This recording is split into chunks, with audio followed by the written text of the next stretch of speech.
recording now. And yeah, I don't know where Hayden and Chris are. Windalow, are you gonna come in person? Or in person? In game? Yeah. Okay. I told you, Yeah. PCI is real. What? No, Miku, that's my circle. Put it up. Just gotta log in game. The queues are a lot shorter now. Until patch 6.1 comes out. And it's gonna be a lot longer. Well, they're also adding more. I thought they were adding another data center with 6.1. No, they've got a plan. In August. Well, they got a plan for August of this year. And 6.1 will probably come out either March or April. So hopefully it won't be too bad, but you never know. Yeah. I'm just wondering, like, all right, so how they're gonna do the new Alliance raid? Wow. I don't know. Because that's one of my main. That's one of the things I'm wondering about. Like, how they're gonna do the Alliance? How they're gonna do the Alliance raid? Are we gonna be fighting all of the 12? Or are we gonna be fighting a new enemy? Don't know. Right? Careful of spoilers there, we're recording. His health is. I mean, it's not really. We don't know. Again, I don't know because they haven't said. They haven't said anything. Over 45. Let's see. So are y'all ready to get started? I think I've waited long enough. Okay. Sure. Okay. So I am recording. So those of you who are watching this later, and for those of you here, welcome to MMO Church. For those that are new to the community, we are part of VR MMO Church, and which was founded in VR in 2016. And our vision is to cultivate loving spiritual communities across the metaverse. And we believe that church can happen at any time and anywhere. As Jesus says in Matthew 18:20, for where 2 or 3 gather together in my name, I'm there with them. And that means that church isn't a physical building. It's not just meetings on the weekend. It's a community of people that are gathered together, worshiping God together, serving God together, doing life together, and in our case, playing games together. It's a different kind of church than what you might be used to. It is casual and participatory. We have discussions. It's not a sermon that you just sit there and listen to. We do have discussion and Q&A. And then afterwards, we play together. But there are some ground rules for how we do things since it is more casual. Be nice to each other. Be respectful. Don't interrupt or talk over others. And no hate speech of any kind. And everything that we're doing here, the mission of creating loving spiritual communities, the ground rules for how we treat each other, all of that comes down to our love for one another. And it starts with each and every one of us individually, and we each have a part to play in making it so. So today, I was wanting to talk about the topic of mental health in the church, because that's been coming up a lot more often lately in the media, and major athletes dealing with depression, stars dealing with depression, Endwalker. There's a lot of it's everywhere. It's on everyone's mind right now, and it's an important topic. So I wanted to spend some time discussing it, starting this week and going however long we need to with services. And so I wanted to open up with the question to you guys. What has your experience been with the subject of mental health and the church or Christians? What has been your experience with that? That's a good question. I can go first. Okay. I guess my experience has been really varied. I think, like, I've dealt with depression and anxiety for a long time of my life, from mild to moderate to severe. Mm. And I think sometimes people just say, like, if I say things like, oh, like, I have to go on a run every day right now, otherwise, like, my body will react too much to anxiety, and, like, it's just very helpful for me. Mm-hmm. Sometimes people are like, no, you have to remember you get to, like, it's a blessing, and, like, it's all this stuff. And I'm like, I understand, but, like, this is a very real struggle for me, and I feel like you're minimizing Yeah. what's going on. Mm. Yeah. Or sometimes the approach has been like, sometimes I like play music and stuff for my local church and help with worship. And if I'm like, oh, I need to take a step back from leadership because I'm just feeling really anxious right now, and I just need to wait till I like level out a bit more before I step back into this role. Mm-hmm. It's usually like, oh, well, you can overcome it. Just like reframe your thinking and like just find joy in the Lord. And I'm like, I do find joy in the Lord a lot. But this is also a real struggle for me, and it also feels minimized. So Yeah. I think sometimes it's met with love and compassion, but often sometimes it's not really seen as like a real thing that's happening or needs to be attended to, that you can just kind of like fight through it through like pure strength and like forcing yourself to be joyous. So that's Mhm. been my other experience with it, I guess. Yeah. Yeah.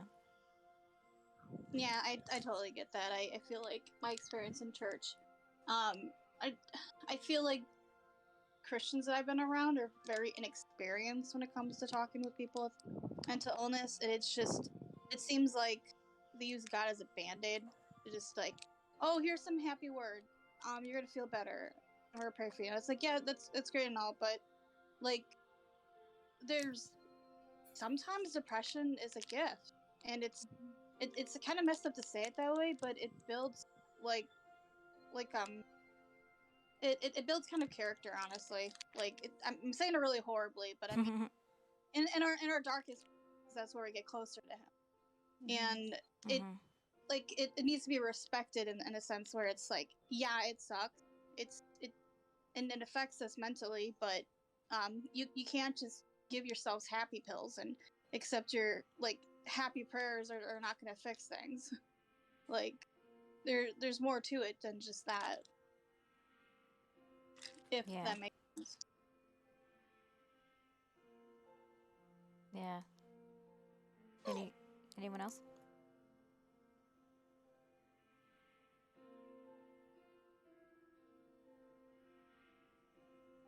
Well, so my experience has been kind of similar, and with myself and with other people who are also struggling with it that I know, in physical world, that a lot of people just say, well, you just need more faith. You just need to read the Bible and pray. And I also hear even worse things than that, like depression is sin, and suicide is a ticket straight to hell. That's my experience, and so we end up putting on these masks and hiding our pain from the Christians around us. We end up hiding our struggles, and we end up not wanting to talk about what we're going through, because all we get are these same canned responses from people. And that's not helpful at all. And it actually ends up driving people away from wanting to share what they're going through, when we should be drawing closer to each other and helping each other. And I don't claim to be an expert on the subject at all. I'm not a professional psychologist or a counselor or anything. I'm muddling through everything just like everyone else. But I want to start out our series on mental illness going through some statistics and debunking some of those common misconceptions that the church has about mental illness. And so I'm going to read out some statistics to you about global mental illness. Specifically, depression is the leading disability globally. And in America, mental illness statistics are depression is the most common disorder. And in 2021, there were approximately 47 million adults with some sort of mental illness, and approximately 9.5 million adults with some kind of serious mental illness. And 20% of our children in America have suffered serious mental illness. And overall, the stats, because I was looking at them by year, and it's looking to me like overall those statistics are rising by the millions every year. And so what is the church doing about it? I mean, I'm not seeing much. How about y'all? Like I said, all I hear is you just need more faith. Yeah. Yeah, I feel like there really truly is an experience from like churches and how to deal with it. Like, I know, what is it? The church I go to now, they have like I forgot what they call. They're like big sister, big brother kind of. They're not counselors. They're not really anything. They're just like an elder or like a kind of established person in the church that is willing to volunteer their time to go and just have one-on-one people that need it. And I can appreciate that a lot more than just like kind of like mentor. Yeah, just like it's a mentor kind of thing where just to have that like that close somebody to talk to. Yeah. They have just like office hours or something. What's it? Or they make friends with people, build relationships with people. And yeah, it's very informal. It really depends on the person too. It's just like I think you talk to the main head of the group and you ask. I was like, yeah, well, I'm available these times, and they're like, well, we got this person that will help, come alongside you, and then they partner you up, and then it's just like maybe like once a month or twice a month they'll like go out and get dinner with you, and that sounds nice. Yeah. Have you ever tried it? Nope. I was thinking about it, but then like my life, my schedule is really weird. So yeah, that's the hard thing. Yeah, I think that's part of the reason it's getting so much worse, though, is because of our schedules. Yeah. Hi Hayden, welcome. So Dr. Jeremiah J. Johnston is a Bible scholar from the Houston area, and he's the founder of a organization called the Christian Thinkers Society. And they have a twofold mission. One is getting rid of biblical illiteracy among Christians, because that is a major issue today among Christians. People just aren't reading. And another one of their part of their mission is to create a respectful setting where atheists, agnostics, seekers, believers, anyone from any background and belief system can feel safe to talk to each other and ask life's greatest questions without worrying about being judged by those questions. Those are their missions. And he wrote a book called Unanswered, Lasting Truth for Trending Questions. And I'm going to put that link in the Discord also when we're done here. But it covers the most common tough questions that people have been sending into the Christian Thinkers Society. And these are things that are always on the mind of believers, but they're rarely ever talked about in the church. And one of those questions is, what do Christians need to understand about suicide and mental illness? And that was one of the most common questions over like 5 years or so many years that people were getting, that they were getting at Christian Thinker Society from Christians. And from multiple people.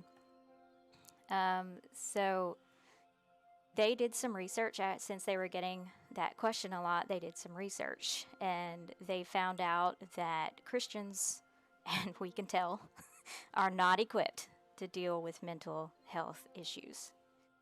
We're just not equipped. And even 66% of pastors don't even address the subject in their churches based on their research. And yet, the majority of the churchgoers, the people that actually attend, wish that it was addressed. Because we all go through this.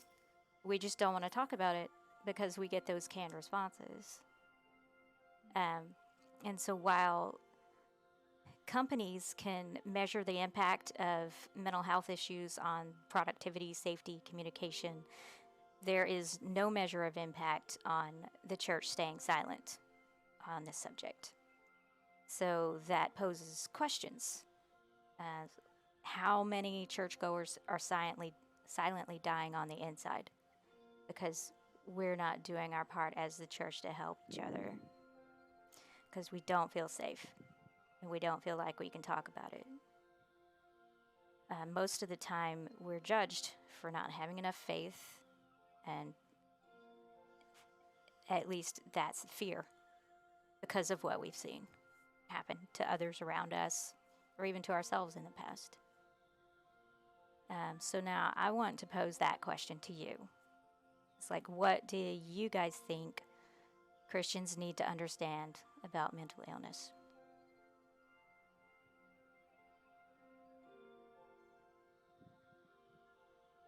I would say how it's straight up it can be straight up a physical illness too, where it's like hormonal imbalances are a thing. Yeah. You know, and like it's not purely just mental all the time. Of course, like the mental aspect, like starts it up and like, but it cascades into like a physical thing too. Yeah. Your brain gets hardwired to be in a very negative state, and that's why depression is so like ongoing, because your brain, it defaults to that sadness, like that's the new normal. Yeah, I think just like in general, having like a greater understanding of like what Vivi had basically already touched on, but the differences in like anxiety versus depression versus like even like bipolar or whatnot, because I just feel like I think my current church is like really, they try to be really good at serving everyone, but when it comes to like a physical illness, there's like a spreadsheet and everyone knows exactly what to do. They're like, we can all share this burden, we can go visit you in the hospital, we can make you food, like we're gonna take care of you. But when it comes to like mental illness, it's like, okay, this falls on the pastor to go counsel this person, and if the pastor can't handle it, then they send them to a professional. And like, and it just, it's with more education, maybe more Christians could serve others, but because they don't really even know what to do to help, it's just like, okay, we'll just sweep this under the rug and like not deal with it. Whereas if you like empower people and give them the tools of like how to help someone with depression or how to help someone with anxiety or someone with, you know, who struggles with bipolarism or ADHD or something like that, then that there could be more of a burden spread across the entire body versus just like who's in leadership. I don't know. Yeah, like it's interesting to say that like there's a spreadsheet that they have planned for like people with physical illnesses, but like not for mental. But like a lot of the things that they're willing to do for physical can help a lot for someone with mental. Like for example, same things. Yeah. yeah. Well, for example, like when somebody gets into such a depressed state, like they don't take care of themselves. Yeah. So their houses are like become a complete mess, and that just makes another thing that's another burden on their heart and their mind that they can't get out of that. To have someone come alongside them, be like, hey, I'm gonna go help you in the process of cleaning up your house. Are you willing to let me come in and help you? You know, that does a lot. Same thing with food, you know, getting a nice like warm meal. They feel like someone's out there to like willing to like, you know, bake you something. Yeah. Just Come knowing company. Yeah, just the company. Yeah, it's so sad that we just keep silent. Oh, they've got a mental illness. Shh. I don't know if y'all heard that. I whispered. Yeah. But yeah, it's like, oh, don't talk about that. That's private. But you're right, the same things can help someone with a mental illness, because part of the reason that we're depressed is because we don't think anybody cares. At least me. That's how I get. So the fact that someone's making an effort to, I know I actually don't ask people to make me food because I'm allergic to everything, so they're most likely not going to that's be fair. able to eat anything they do. So that's something that's not going to happen. Can we bring it over at least water? I don't know. Gift card for food. That'd be I don't know. But of course, there's nothing like that here where I live. So, anyway, you gotta take the time to get to know what they need, and True, even that means they care. Yeah. So I'm a difficult one. It's like, no, you can't give me bath soaps. I'm allergic. No, you can't give me food. I'm allergic. You can give me company though. I'm not allergic. Oh yeah, debatable. Sometimes. I'll tell you what my limits are. Yeah, I have boundaries. Fair. But yeah, so I'm a difficult one. I'm a challenge. But yeah, that's the point. Get to know them, get to know what they need. But there are some basic things there that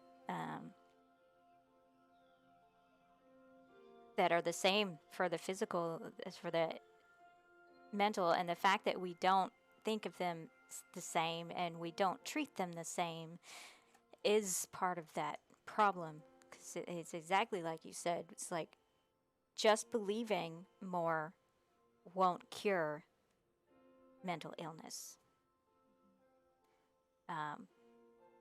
Because like you said, there is a physical aspect of this, and we can't just... Why do we make people feel guilty about prayer not healing mental illness? Did I say that right? When we don't make them feel guilty when prayer doesn't heal a physical injury. They should be treated the same. Yeah. Yeah, sometimes that happens. That's called a miracle. But we shouldn't make people feel guilty when that miracle doesn't happen.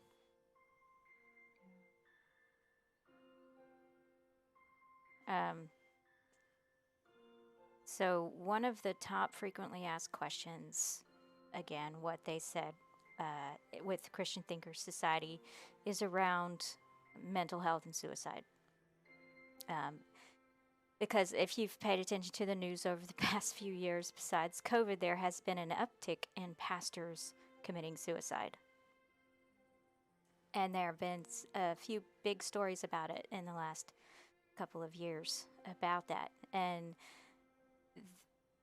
even on social media, the comments have been absolutely horrific. I mean, horrific. They're blaming the pastor for not having enough faith. They're blaming the family for not noticing. And it's like, how do we expect to help churchgoers when we can't even help our own pastors? Our own pastors are struggling with this, as is proof.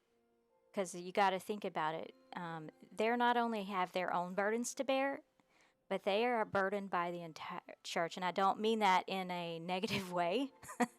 As we take on the burden of loving you and caring for you and wanting to be there for you, then who's there for us? You know what I'm saying? And I don't mean that to say don't come to us with your burdens, because we do want you to, because we want to help. That's why we're here.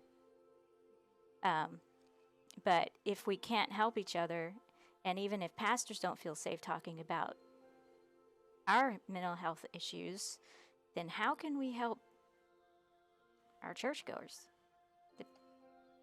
Each other. Does that make sense? Yeah. And so we may not have time to go through everything today, but we probably won't.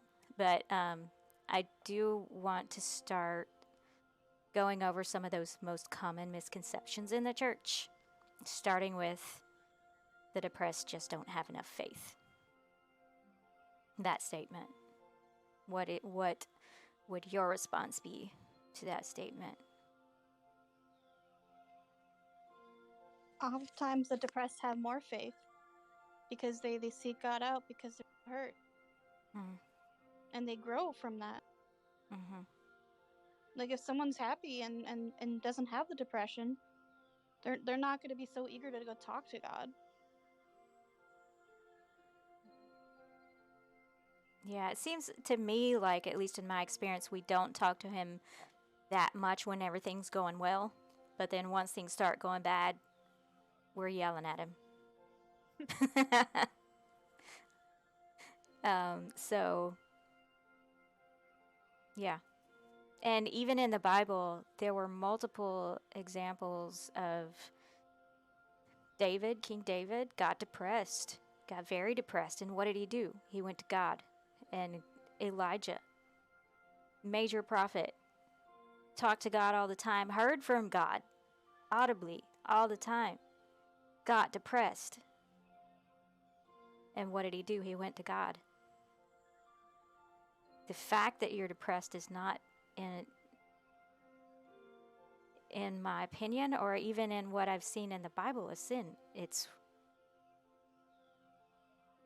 life. It happens to all of us.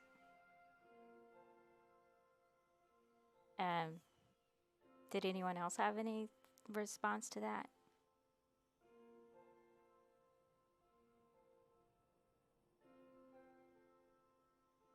I mean, I agree. I'm trying to figure out more pointed words. I guess, like, for me, with depression, it's the same thing. Like, I recognize there's maybe some really big negative core beliefs within myself, and then it makes me realign my own beliefs about myself with scripture. Like, I go to scripture and I'm like, okay, God, help me reframe my mindset. Like, I'm looking to you. Yeah. Yeah, right? Like, What those am I are the not moments. seeing? Yeah. Yeah, those are the moments that I feel like I finally have, like, really big, almost like glasses on me, that I can, like, see the world clearly through, like, the vision of scripture. Even though I'm still feeling the things, I'm still, like, being pulled closer and closer to God. So I'd say, like, don't dismiss that I don't have enough faith just because I struggle with these feelings. Yeah. And this mental health thing. Like, I'm here, I'm present. And the funny thing is that when it comes to big negative core beliefs, which I'm not sure if it's for everyone with depression, but definitely my experience with depression is that it gets mitigated when you're in community that's loving, because you're able to be like, oh, wait, that isn't who I am. Interesting how that works, because you're all telling me that I'm not. But if you are isolated and alone with those thoughts, it can't be so easily mitigated, which is why I think, like, when I first came to MMO Church and you're talking about, like, they will recognize us because we love each other and by the ways that we love each other, I'm like, yep. Yeah. That's huge. Yeah. For everything. And Jesus himself said that. Yeah. Huge. The whole tenet of everything. Yeah. Our love for each other. And he said that's the greatest command.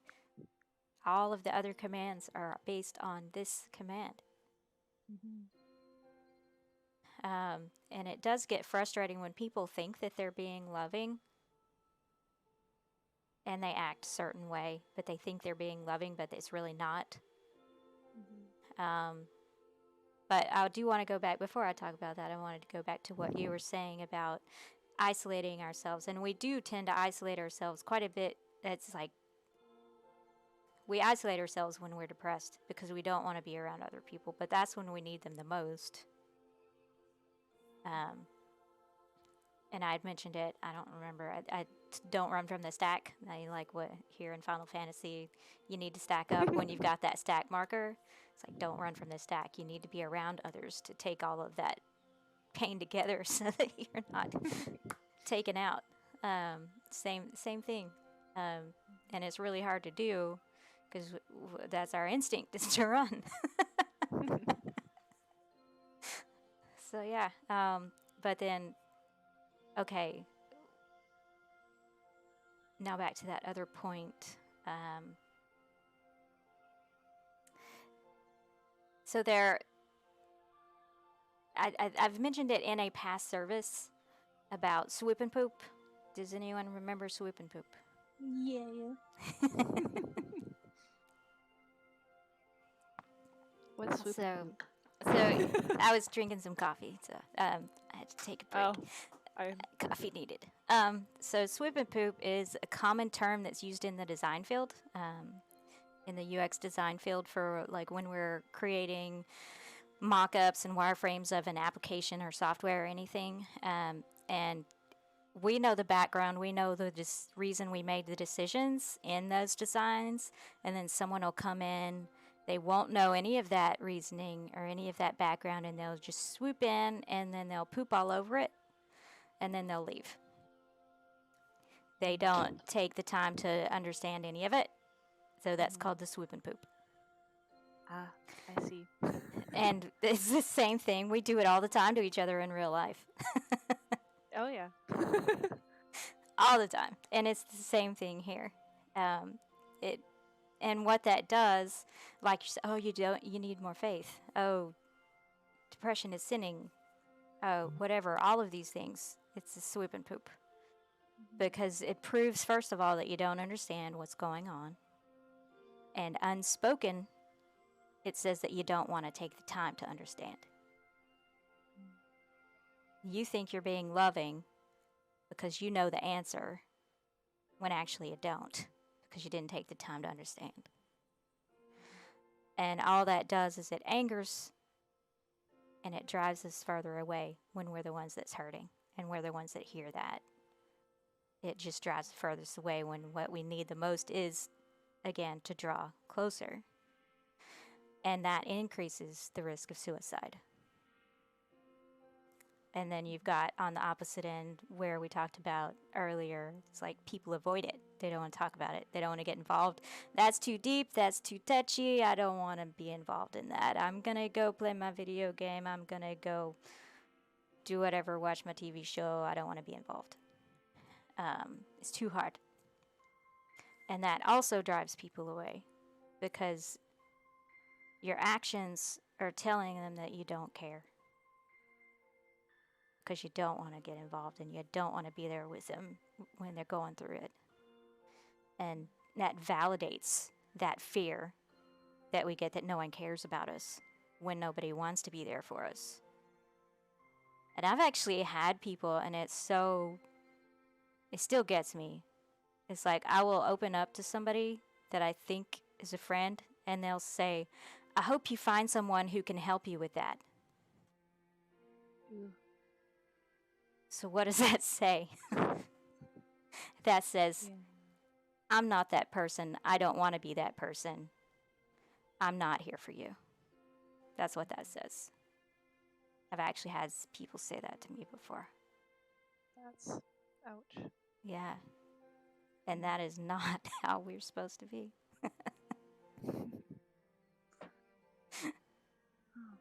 So evidence actually shows that the best thing that you can do when dealing with someone who, and another thing is like I have a friend who struggles with thoughts of suicide and with depression, and she has a true medical condition. It's like true imbalance. She needs medicine to help. And she has gone to other Christians in the community, and they're saying those same things. It's like, you just need faith. You shouldn't be upset that your stepfather died. You should be happy. It's like, should. That's all they do is should all over you. And it's not loving. And she knows these things. She yells at God, prays to God all the time, please heal me. And he's not. And how does that make her feel? That makes her feel like God doesn't love her. It's not helping. And so the evidence shows that the best thing that we can do when we're dealing with someone who is dealing with mental illness is to just shut up and listen. Hi, Wind Below. Welcome in. And let them do the talking. And just stay calm and be attentive and use extra care in anything you say in response. And think before you speak. It's like James is a very short book in the Bible, but it has a huge, huge impact, and I'm really tempted to go through James soon at some point, maybe after we're done with this series. But there are a whole lot of ouchies in James. I love the book of James. It's the book of ouchies when you read it. James 1:19 says, "Understand this, my dear brothers and sisters. You must all be quick to listen, slow to speak, and slow to get angry." And James 3:6 says, "And among all the parts of the body, the tongue is a flame of fire. It is a whole world of wickedness, corrupting your entire body. It can set your whole life on fire, for it is set on fire by hell itself." And then in Proverbs 10:19 says, another book of, it's got some ouchies and it's got some questions too, because that just makes you ask more questions. But Proverbs 10:19 says, "Too much talk leads to sin. Be sensible and keep your mouth shut." And we don't like doing that. We like talking. We like sharing our opinions with everyone and saying what we know because we know the answer. And for anyone who's not convinced by what the Bible says about it, anyone who's watching this later or whatever on recording later, there is an article that was put out by Harvard Business Review that says, if you want people to listen, stop talking. And I've put the link to that one in the Discord in our Final Fantasy channel. But summary version of this, that words can often get in the way of your conversation. There's a lot more communication going on than just what you actually say. And we're usually too busy giving our own opinions to listen to what the other people are saying. And it goes both ways. If everyone is spewing out their own opinions, no one's actually being heard. So, and the article is saying you've got to earn the right to be heard. And that is, how you do that is to start by actually listening, getting the other person's perspective first. And it's not just about being quiet. It's actually listening to what they're saying, paying attention to them, paying attention to their body language if possible. I know that's hard to do in a game, but paying attention to what's not being said. And don't just prepare your response while you're waiting for your turn to speak, because that's what we do too. We like to prepare our responses so we're not actually listening to what's being said. And if you're doing that, and I'll say it again in case someone wasn't listening, it's like, don't just prepare your response while you're waiting for your turn to speak. Because if you're doing that, you're not listening. And you actually may learn something if you actually stop and listen. You might broaden your mind, open up your perspective to a whole world outside your own brain. And you also want to acknowledge their point of view. Don't correct them. Don't say where they're wrong. Listen to them and acknowledge them. Acknowledge their point of view. Because if other people feel like they're being seen and heard and acknowledged, they will be a lot more willing to listen to what you have to say than if you're just, like I was saying, you just need more faith. Are you going to want to listen to them anymore? No. Yeah. Of course not. Because they didn't take the time to understand.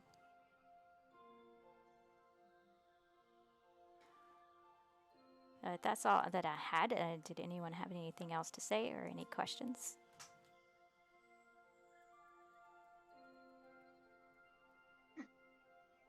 Can you hear me okay? Yeah, Yeah. I'm using my phone, so I don't know how it's coming through. it's fine. Okay, good. So I vehemently disagree with some points that are made on this. Okay. Your basis from the beginning was kind of that the old way of handling this Yeah. doesn't work, and that the like, you know, buck up, chin up, fight through it, you know, Yeah. have faith. That thing doesn't work at all. Yeah. Which is a much older theory on how to go through this. Yeah. Which pretty much started changing like in the 60s and stuff, when they started doing more mental health evaluations and stuff like that. Since it's gone more to therapy, drugs, and stuff like that. Well, if you look at the numbers and follow the R correlation on it, the number of therapists in the world directly correlates to the number of suicides raising over the years. Now, I'm not saying therapists cause suicides, and I'm not saying they don't do a good thing, but painting everything with a broad brush in that way, assuming that there is a one-size-fits-all solution for everybody, does not work. I agree. Some people very much well do need the buck up, have faith, push forward thing. Yeah. And myself as an example of that, I used to be very depressed as a teen going into my early 20s. And the one thing, literally in one day, snapped me out of it was I was bored surfing the internet one day, and somebody posted some horrific stuff on there. Terrible stuff, like people getting burned in tire fires and Mexican cartels ripping people's faces off. Yeah. I saw this and I was appalled. And then something clicked in my head and went, you know, my life could be a lot worse. Yeah. Could be way worse.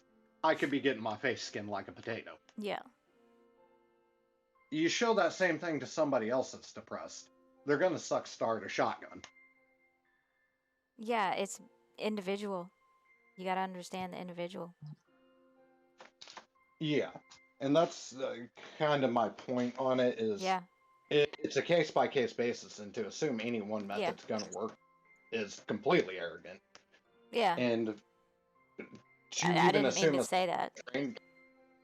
I didn't think you were pointing at that, but there was kind of you pushed away from the idea that some people may respond very well to, hey, push through it, you know, man up, do it. My point is that it's a case-by-case basis, like you're saying. You got to take the time to listen and understand before you can do anything, though. Right. Yeah. And I feel it's more of a job of, I don't even know if I would say it falls into the church, because yes, your acquaintances in church, but unless you know enough about that person's life, like you were saying, you got to listen to it. Yeah. And you got to listen deeply. You got to know the day-by-day things that happen with them before you can even consider making a attempt to help them.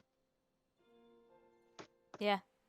And I guess to add on is that we shouldn't feel ashamed if we do say that I wish you can find someone, because let's be honest, like when in some people's situations it's too much for us to be able to understand, and like oftentimes they might be just talking about the same things, and the most you can do is listen, and they might get frustrated at you because it's like, I mean, and you might get frustrated at them because it literally is just the same thing over and over again, and like how can you feel like you're actually helping them if oftentimes it's on them, you know?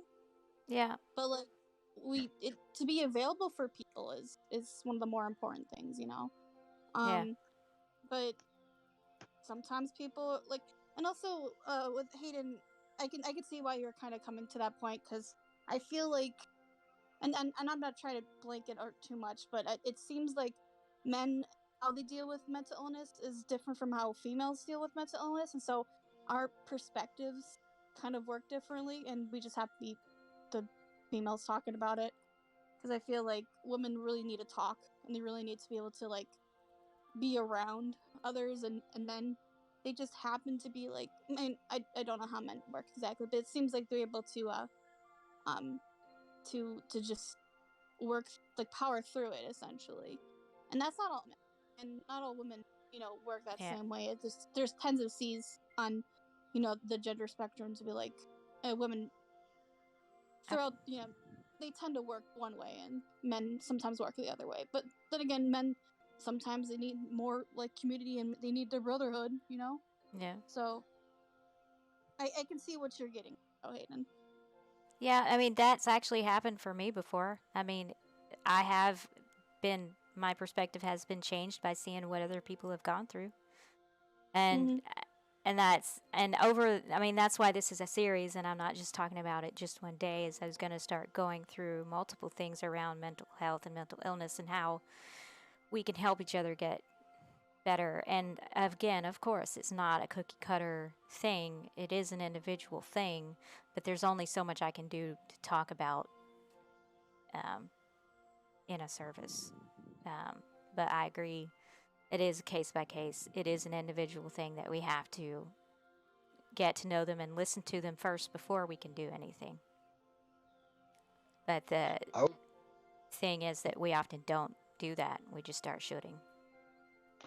I would also say, to a certain extent, know your limitations. Know that Yeah. maybe Yeah. the person is going to make that situation worse. Yeah. And like I said, I'm not a psychologist. I'm not a professional. I don't have all the answers either. And there are some situations where, a lot of situations, you really do need professional help. And it can't be, and the church isn't always the answer for that. You do need professional help. It's like, do you go to the church when you break your leg and ask them to heal you?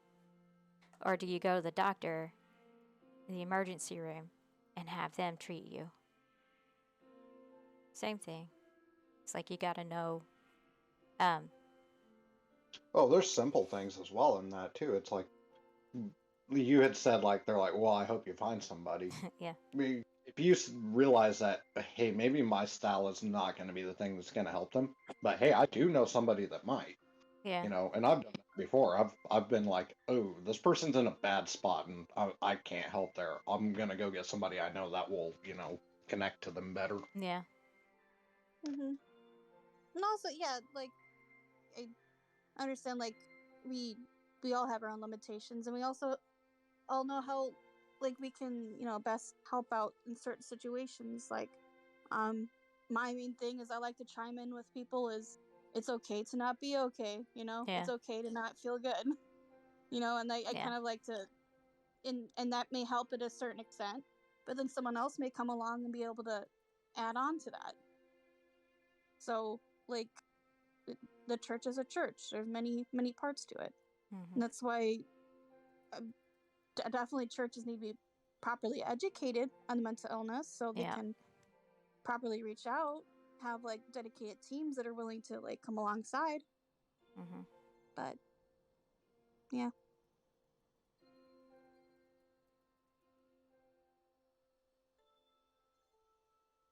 Anyone else?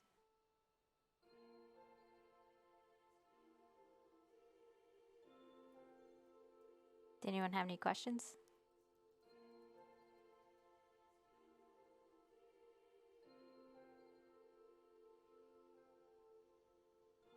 No?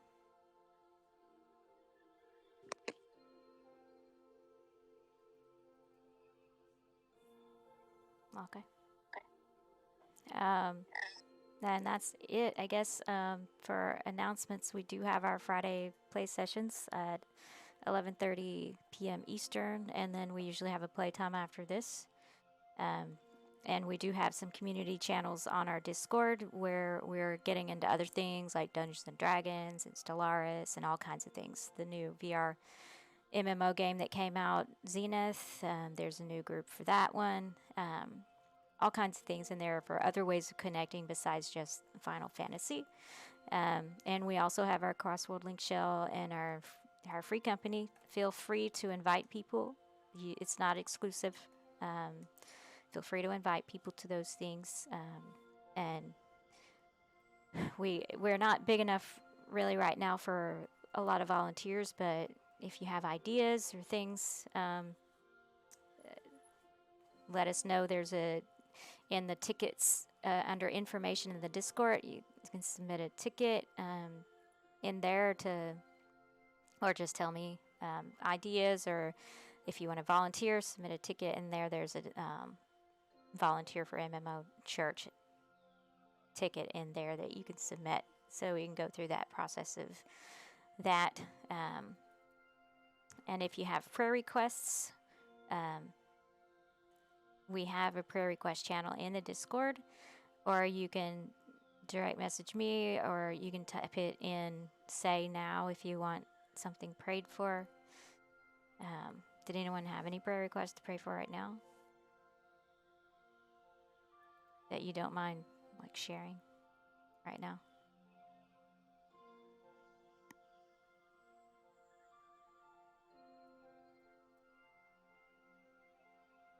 Oh,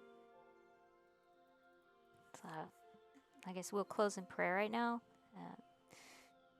Thank you, Father, for all of your patience and all of your provision. Thank you for meeting us where we are and loving us where we are. Because you do love us and you are for us. And don't let us ever forget that you are with us. We are not alone, even if it may feel like it.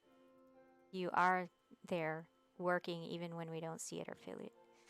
Thank you so much for that. And please bless everyone who has come here today for our service. Bless those who haven't, those in our community and our family, our extended family via our MMO church. Please bless everyone. Let them have a good weekend and let them see you, feel you in some way this weekend to let you know that you are there and you love them.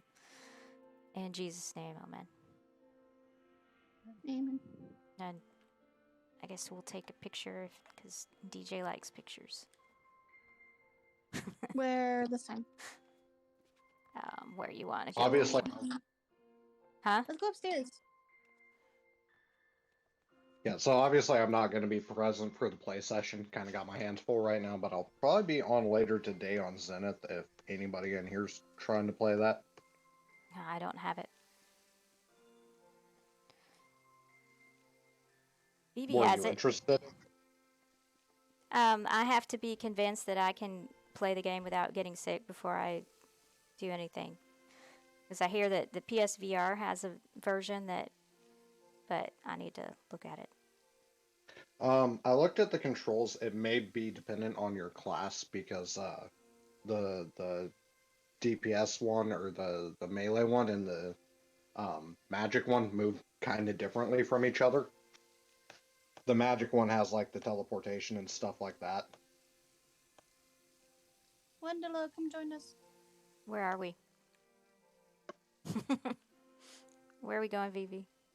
I was just gonna do, like, we can stand in front of the waterfall thingy. Oh, okay. We have to hurry Well, and get Toro's picture. She's got a phone call. Yeah. I gotta go after this picture. Tell people in the back.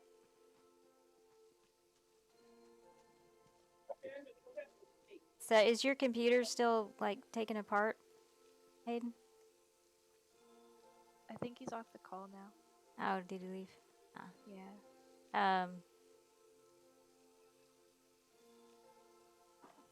Let me get in G-pose.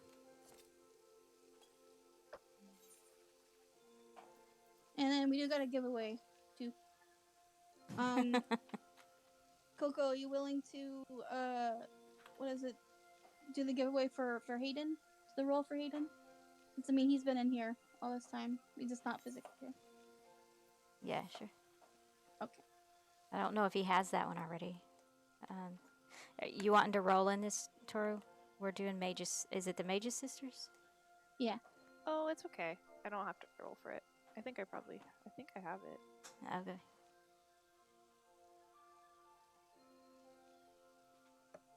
Thanks for coming. Thanks for having me. Have a great afternoon, everyone. You You as too. well. Bye. Bye. Bye-bye. I'm just gonna stop recording.